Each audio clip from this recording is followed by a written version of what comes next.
so much for the very enlightening discussion. My question is about this battle which goes on in completing the rounds and the services we have to take through the day. So then many a times I end up doing the In the evening.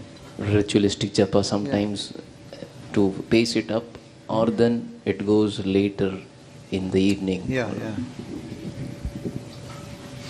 What to do about it? Yeah, means I'm not going to tell you what to do, but I'm going to tell you something else, and then you can determine. I have a theory. I'm competing with Newton. I have a theory about time. You want to hear it?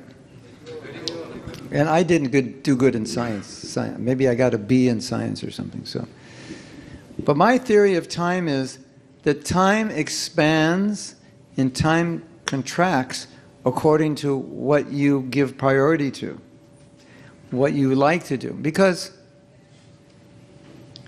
Prabhupada was told by a devotee, I don't have time to finish my rounds. And Prabhupada just asked, do you have time to eat and do you have time to sleep? Of course, the devotee embarrassingly said yes.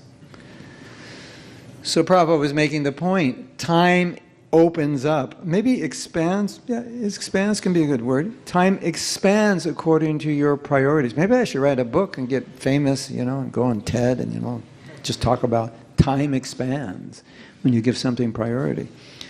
And time, so you know that feeling, I can never find time to do blank, right? And what's the blank? It's the thing you don't want to do, generally. Or at least it's the thing that you didn't give priority to, right? So, this question that you have plagues many devotees. I have, especially grihastas. I have children, I have job, this, that. It's really difficult to find time. So many devotees, after they did a japa retreat, like 6 days with the holy name all day, just learning about the holy name, going deeper, 64 rounds. When they came back from that japa retreat, everybody started giving much more priority, not just to good chanting, but just chanting, like both, like really giving the holy name priority. And everybody had this amazing realization. They said, when I give priority, it seems like I always have time to finish my rounds and do them well. And when I don't give it priority, it always seems like I'll do it later. So here are your beads. Your new name is, I'll do it later, Dasa. My daughter would often say, do not trust your future self. And what is that future self? I'll do it later. Don't trust, I'll do it later, right? But that's the predicament of not giving something priority. And that's why Prabhupada was just trying to make a very simple point. Obviously, eating is a priority. Obviously, sleeping is a priority. Therefore, we make time for it. You make time for what's important. So this was really strange because our schedules were the same, but seemingly we had more time for japa, just by a shift in consciousness. So it's like, that's my theory. Time opens up when your consciousness shifts. When the focus shifts, you find time for it. When it's not a focus, you don't find time for it. And maybe it's good you don't focus on some things, because maybe it's good to not find time because they're not important. And you don't give it importance, you tend not to find time. So that's my answer to you. But you were looking for another answer, or is that okay? Okay. Yeah, I think that's a more fundamental answer. Because I could give you some practical advice, but well, I'll give you some other practical. Another thing that happened, and this is quite interesting. If you try to employ what I was teaching today, and we have 2 more sessions, so we'll go more deeply. If you try to employ it, you will have a different experience with the holy name. The ritualistic experience, it's like I knew a couple, they were devotee couples, and they had a problem, and they stopped talking to one another, and they lived in a very small house, and they never spoke. But they would never get divorced. And I thought, this is just like 16 bad rounds. I'll never stop chanting 16 bad rounds. I'll never give it up. I'll never talk to my wife ever again, and I'll never get divorced. It's a true story. I don't know if they're talking today. This was like 20 years ago. I have to ask them next time I see them. Have you spoken to your wife in the last 20 years? No, Prabhu. But we're still married. Great. I chant 16 rounds every day, and they're really bad. Oh, congratulations, Prabhu. So what the other experience we had was, if you do what I say, then you'll start talking to your wife again. It's like, here, just do this, say this thing. That relationship will start to become sweeter, and as it becomes sweeter, you want to talk more because you're relishing it. It's good. The heart is melting and the affection is coming up. So if you apply these principles, you'll have good experiences, right? And then you'll start to think, this is so sweet, and the sweetest time to do this is early in the morning, so I don't want to miss the sweetness of this japa by having to do it later because it's harder and it's not always as sweet.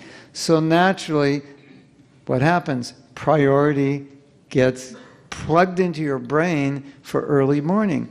And people always say, how do you get up early in the morning? It's so hard. I'm not an early morning person. I'm a night person. I'm this and that. My mother couldn't get up before noon. I inherited her genes, all of that. And there is truth to a lot of that. There is. Some devotees don't need to sleep a lot, and others need to sleep more. And others, if you just say the word early morning, they go into trauma. Right? You just think of early morning. It's like, it's like a horror movie early. But if you have these beautiful experiences with the holy name, especially early in the morning, that heals that early morning trauma because this is so sweet. I don't want to miss that. I want to be up for it. And a lot of people that aren't up early in the morning, I've noticed they're not up because they don't have that experience with the holy name. So there's really nothing to get up for except your miserable life, right? You got to face the world another day. So let's just stay in bed longer because, I don't like to chant Hare Krishna. And if I get out of bed early, that means I have to start chanting. So better stay in bed. Yes? Does that make sense? That's what's actually going on subconsciously for some of us. Why don't you want to get up early? Because I have to chant Hare Krishna early. Isn't that weird? But the opposite is true. So if you have sweet experiences with the holy name and you start thinking, it'd probably be sweeter early in the morning, and you start getting up earlier, then it'll be, I want to get up late because I'm going to miss that time where I have this sweet connection with Krishna. But if it's all ritualistic and boring and just get your rounds done, jump out the window or finish my rounds. I had an experience, and I think you've had this also. I went through a period of chanting really bad rounds, and I didn't know what to do or why I was doing it. I think I was too busy, and it was like I was so busy, and I think I was traveling a lot, and I had to get a million things done. And you ever have that day when there's not enough hours to get everything done, and like the next day you got to go somewhere, and it's like and it's like you pick up your beads and like, I wish I didn't have to chant today because I can't even get everything done even if I had 26 hours. I think it was like that. And I couldn't chant properly.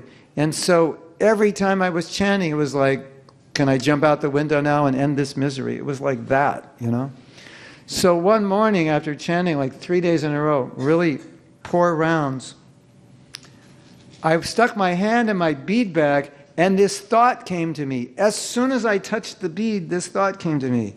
And the thought was this: oh no, here we go again. And I promise you, you've all had that thought. You may not have known it consciously, but think about it. Have you ever put your hand in your bead bag and all of a sudden it went like this? Like your energy just went down. You know, you're all like, Haribol Prabhu, yeah, Hare Krishna. You know, Tulsi Maharani Ki Jai, and then, yes? It's the, oh no, here we go again.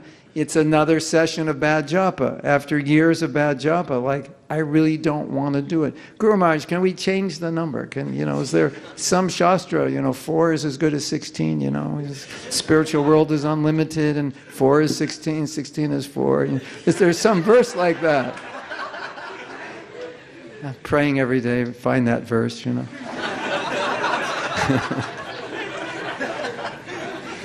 So,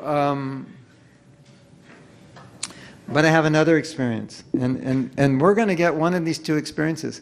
When you chant well every day, then when your hand touches the beads, it's like, it changes. It's positive. It's like, nectar. I'm with Krishna. Let's do this. So, my dear devotees, we are going to have one of these two experiences. We're going to have the, oh no, here we go again, or we're going to have the, oh yeah, this is nectar experience.